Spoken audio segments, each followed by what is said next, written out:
โสดบ่3 คนนี่ไปตักน้สาวโสดำเอาโสดนี่ตักน้ำไปใส่ไปนำกันเนาะไปทุกคนมื้อนี้ก็สิพา FC ได้ตามติดวิถีชีวิตสาวลาว3 คนนี่พี่น้องเจ้าดำรงชีวิตบ้านนอกบ้านนาบ้านเฮาแบบนี้ล่ะพี่น้องสาวเย็นสาวแว่นสาวตริเวียดนามเด้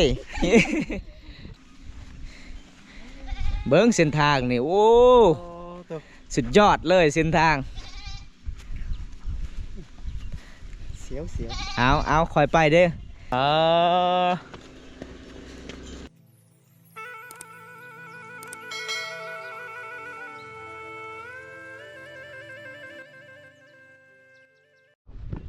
ปลา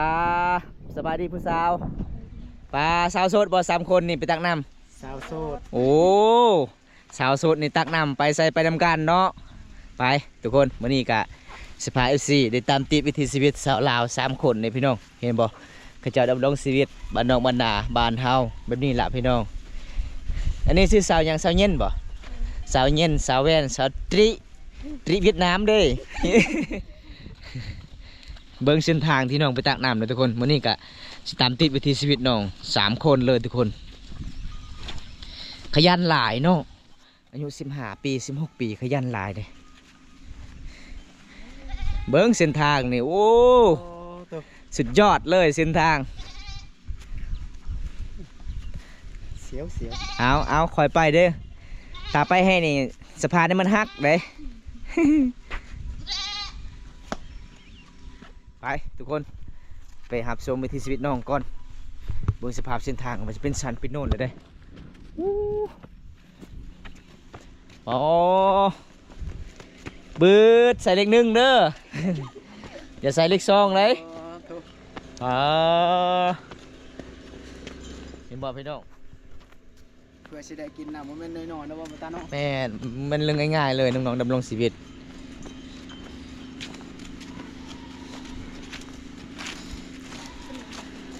ซาเว่นเจ้าคือบ่มีมานำเต่าบ่มีโอ้ส่วนสาวเงียนเพิ่นใส่นำใส่พี่น้องใส่นำล้างถ้วยล้างจานส่วนสาวจิมีมากอรวย มากน้ำเต่าเพิ่นงามเด้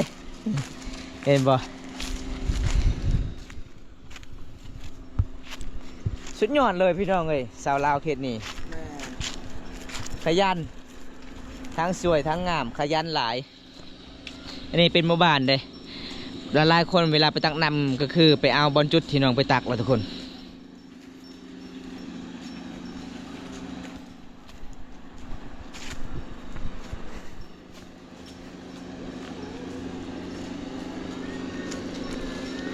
อันนี้ก็สีหอดหมู่บ้านแล้วเด้อพี่น้องสีหอดหมู่บ้านแล้วสีหอดหมู่บ้านที่น้องๆมือเหือมือซาน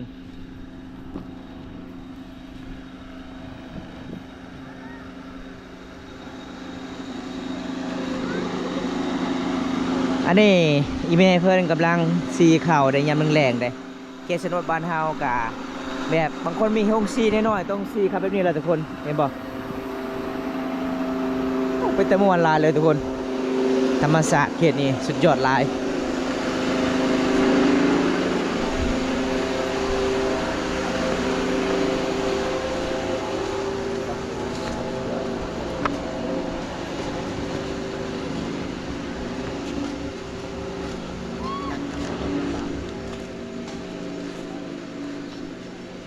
ไกลเติบเนาะสาวทิเนาะ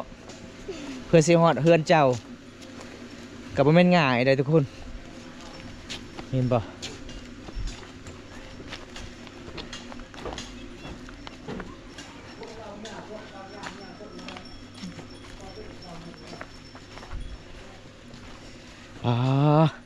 ปอมตาตั้งเวลากับประมาณ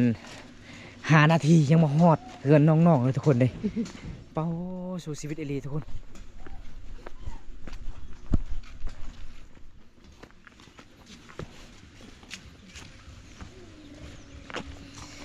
เวลาเฮาย่างนี่มันน้ำเต้าในติ่งในติงตองติงตองเต็มตองขันเปิ้นเป็นคนเนี่ยเพิ่นว่าคอยวินหัวเด้อน้อง เอาอันนี้เส้นทางที่น้องกลับบ้านได้เห็นบ่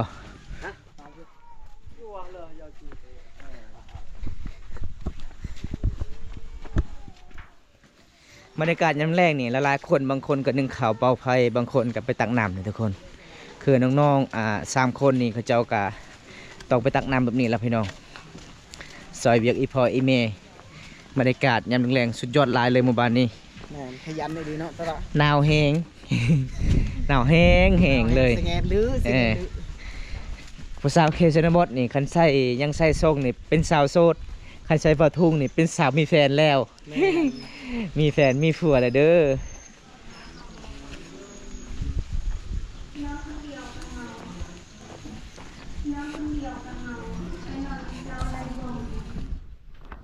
ป้าเอาเรียนเป็นแท้แล้วเนาะบัดนี้เนาะ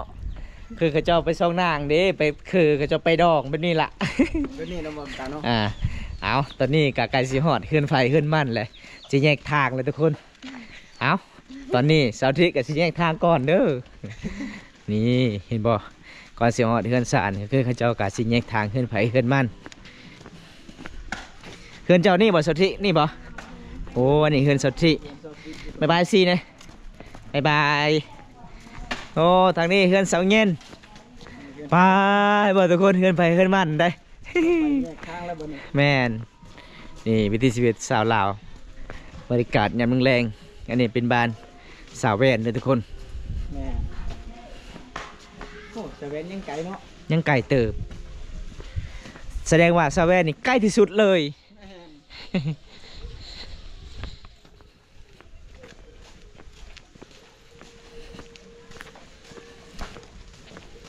โอ้สุดยอดวิถีชีวิตสาวลาวหมู่บ้านนี้ขยันเลย ขยันหลาย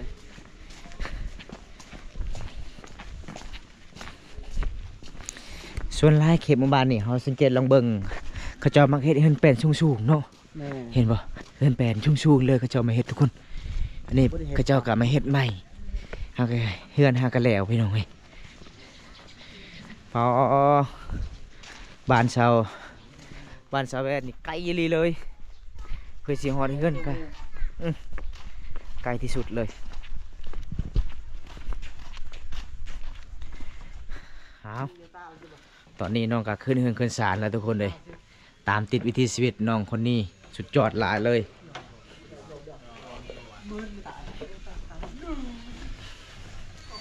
เอาปลาเมื่อยเนาะเพื่อฮอดเฮือนเมื่อยแห้งหลายเลยนี่โอ้เจ้าไว้อยู่ในห้องเลยโอ้ใครไว้อยู่นอกเป็นยังไงย่านบ่โอ้ผู้ใดช่วงนี้ก็คือบอมตามมาละลายคนกับผู้ใดก็ต้องเอาไว้อยู่ในห้องเลยทุกคนขันเอาไว้นอกกันมันจะเป็นเสียงเนี่ยนอนก็เลยเอาไว้บนห้องนอนเอ้าจะบ่นอนเลยบ่จุดนี้บ่จะบ่นอนเลยจุดนี้บ่โอ้จะไปนอนอยู่เฮือนไผเจ้าที่อีกโอ้ตอนนั้นก็คือเจ้าที่ไปนอนเฮือนเจ้าโอ้อันนี้บ่แม่นห้องสาวโสดแล้วเด้อ มีแต่ห้องเปล่าๆฮอดเฮือนฮอดศาลแล้วเจ้าเฮ็ดหยังบัดนี้นึ่งข้าวโอ้นึ่งข้าวเป่าไฟหลายคนต้องแบบนี้พี่น้องมาเยี่ยมมายามสาวแมวก็นึ่งข้าวเป่าไฟนี่ล่ะคือเอิ้นมาเป็นที่ชีวิตสาวลาวดำรงชีวิตไปเดิมเลยทุกคน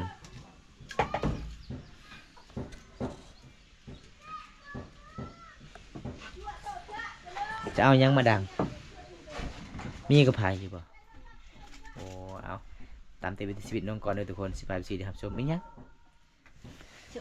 โจกระเต้วบ่มีย่างเพิ่นว่าบ่มีย่างก่อนเพิ่นหาย่างก่อนเด้อ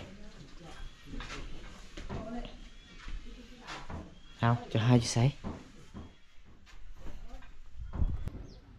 อันนี้ก็คือสูตรสำหรับสาวลาวเด้อทุกคนสาวลาวดำรงชีวิตยามแรงหนึ่งข้าวเป่าไฟฝาฟืนชุดลายข้าเจ้ากะเอาทอนไม้ใหญ่ๆมาฝาให้ฟืนดังไฟปอเฮินครัวมันสิไปเลยเด้เฮินครัวเจ้าทางนี้ ใส่ว่าสิเฮ็ดใหม่แล้วสิเฮ็ดเลยเนาะอ๋อมีผู้ใหญ่ใจดีจากต่างประเทศซอยเรือน้องซื้อสั่งให้น้องซื้อน้องสั่งมันซื้อน้องช่วยน้องซื้อสังกะสีทุกคนน้องก็จะได้เฮินครัวว่ามียางกะตีบ่ติดบ่เบิ้งพี่น้องมาเบิ้งนำกันน้องเอาด้วยไม้อีก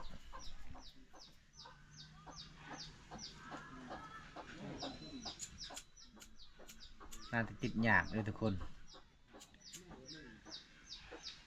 อ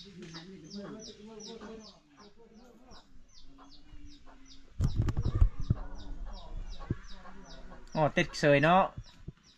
เก่งเด้อเก่งเด้อพี่น้องเห็นบ่สูตรสาวแวนนึ่งข้าวนี่มันเป็นธรรมดาเด้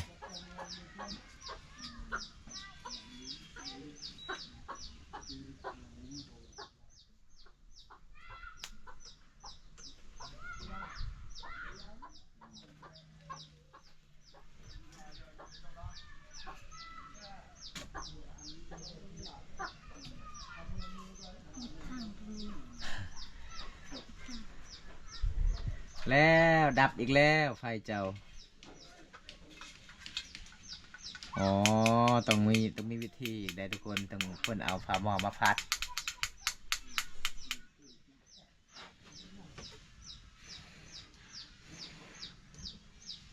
งักขนาดเลย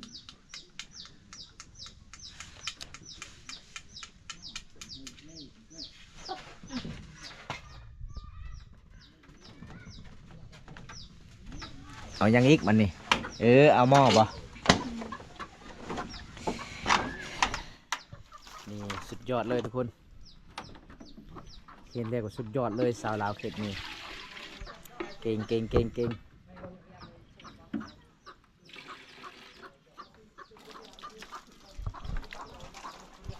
ต้องใส่น้ำประมาณสักนี้เนาะโอ้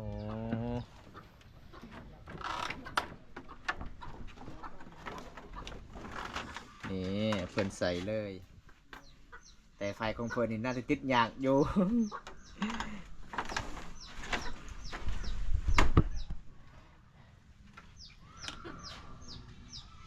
หลังจากเพื่อนใส่น้ำในหม้อแล้วเพื่อนนึ่งแล้วเพื่อนก็สีเอาเข่าได้ทุกคนเห็นบ่เอ้าเจ้าบ่มีหมู่บ่คือเจ้าถอกน้ำหมู่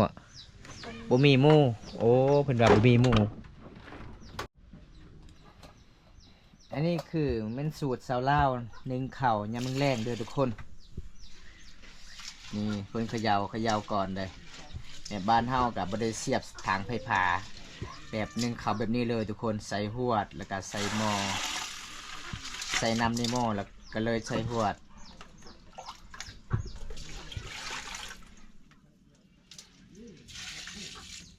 นี่ขยันหลาย บางงานที่ไหนเนี่ยเปิดตัวครับ โอ้ไปคือกัน มันเธอ ไปเฮือนเบาวงมือบุญกินงะ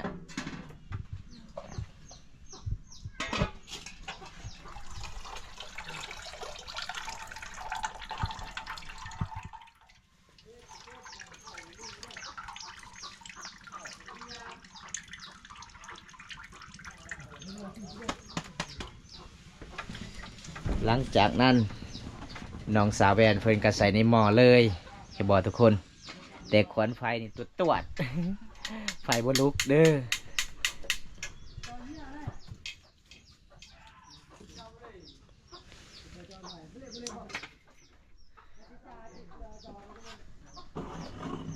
ประมาณจากนาทีจึงสุกเนาะ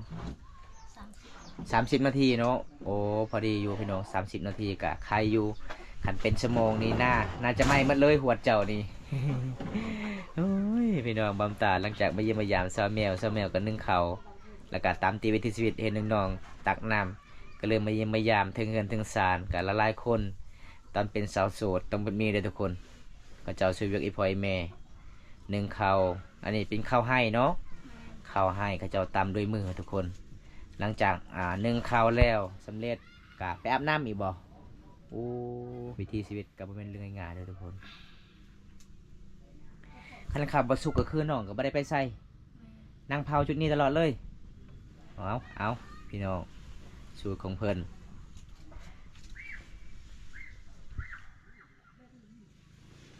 ยะคุย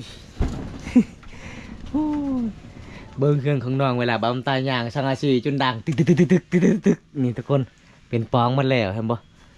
สังอาชีนี่มันเก่าเลยเนาะมันสิพังเลยเนาะอ๋อนี่ถ้าบ่ได้อยากไปรับชมวิถีชีวิตน้องสาวเวนคนนี้มาได้เด้อทุกคนหมู่บ้านสะบึไปหมู่บ้านนอกตุสุกกับตัวเมืองได้งานแบบธรรมศาสตร์เลยบ่ได้ทากับแปรงทาแต่น้ำสติ๊กอย่างเดียว อีพอยแม่ไปใส่มื้อนี้ ไอ้พ่ออยู่เพื่อนนี่แม่ไปรับจ้าง ไปรับจ้างอ๋อบ้านเฮากะบ่มีจุดหาเงินเนาะต้องไปรับจ้างวันหนึงเท่าใดก็จะจ้าง 80 80,000กีบ80,000กีบเด้อทุกคนวันหนึงก็ประมาณ150 บาททุกคน มันบ่แพงพี่น้องเอ้ย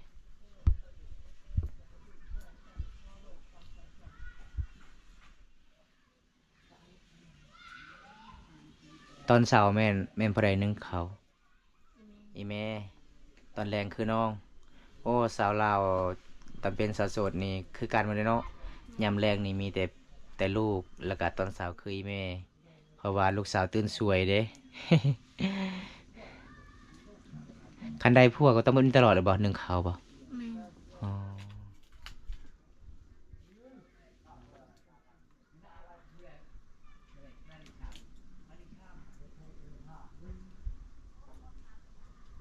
อิหยังเจ้าคันหยัง